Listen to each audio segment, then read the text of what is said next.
அண்மை செய்தி. கரூரில் அமைச்சர் செந்தில் பாலாஜியின் தம்பி அசோக்குமார் கட்டி வரும் பங்களா வீட்டில் வருமான வரித்துறை அதிகாரிகள் ஆய்வு மேற்கொண்டு வருகின்றனர்.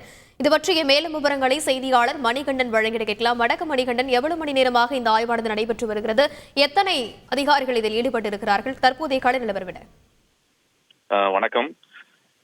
கரூரில் உள்ள கரூர் சேலம் தேசிய நெடுஞ்சாலையில் உள்ள ராம்நகர் பகுதியில் தற்போது 30 நிமிடங்களுக்கு மேலாக வருமான வரித்துறை அதிகாரிகள் குழுவினர் செந்தில் பாலாஜி அவர்களின் சகோதரர் அசோக்குமார் புதிதாக கட்டி வரும் பங்களா வீட்டில் ஆய்வு நடத்தி வருகின்றனர். இந்த ஆய்வானது நேற்று காலையே கரூர் ரெட்டிபாளையம் பகுதியில் அமைந்துள்ள அமைச்சரின் நண்பராக கருதப்படும் இந்த கொங்குமேஸ் உணவக உரிமையாளர் சுப்பிரமணியன் என்பவரது உணவக கட்டிடத்தில் இந்த வருமான வரித்துறை அதிகாரிகள் ஒரு குழுவினர் நேற்று ஆய்வு மேற்கொண்டனர். அதே போல் தற்போது இந்த பகுதியிலும் வந்துள்ளனர்.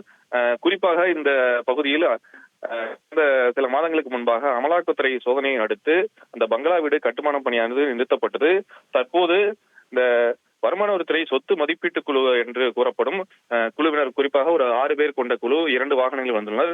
அவர்கள் இந்த ஒரு அரை மணி நேரமாக தற்போது இந்த பகுதியில் இருந்து சோதனையை நடத்தி வருகின்றனர்.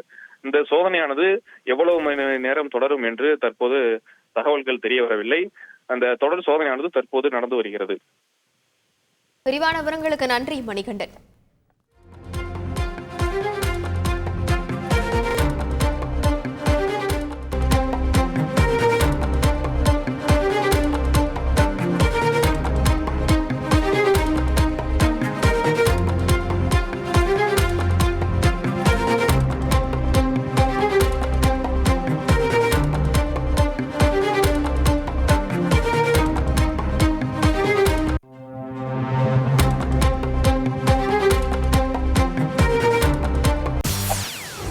செய்திகளை உடனுக்குடன் தெரிந்து கொள்ள உடனே சப்ஸ்கிரைப் பண்ணுங்க.